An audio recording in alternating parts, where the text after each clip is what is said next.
বাংলা চলচ্চিত্রের বর্তমান সময়ের জনপ্রিয় চিত্রনায়িকা নুসরাত ফারিয়া তার ফেসবুক পেজে 15 সেকেন্ডের একটি ভিডিও শেয়ার করেছেন।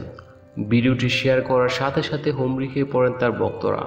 রীতিমতো লাইক কমেন্ট শেয়ার করেছে ভিডিওটির কমেন্ট বক্সে, আর ভিউয়ের সংখ্যা বাড়ছে ঝড়ের গতিতে। নুসরাত ফারিয়া ক্যারিয়ার শুরু করেন রেডিও আরজে হিসাবে, পরে বাংলাদেশের বেসরকারি স্যাটেলাইট চ্যানেল RTV ঠিক বলেছেন তো অনুষ্ঠানে উপস্থাপনার মাধ্যমে ছোট পর্দায় যাত্রা শুরু হয়। নুসরাত ফারিয়া ডোন নামে ফ্যাশন হাউসের ব্র্যান্ড মডেল এবং ফেয়ার অ্যান্ড লাভলি, স্যাম্পনি, সিটিসেল রিসার্চের বিজ্ঞাপন চিত্রে মডেল হয়ে পারফর্ম করেছেন।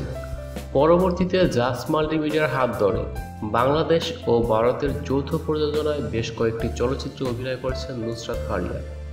তো বন্ধুরা, ভিডিওটি যদি ভালো লেগে থাকে তাহলে একটি লাইক দিন, আর নতুন নতুন ভিডিও পেতে আমাদের চ্যানেলটি সাবস্ক্রাইব করে আমাদের পাশেই থাকুন। ধন্যবাদ।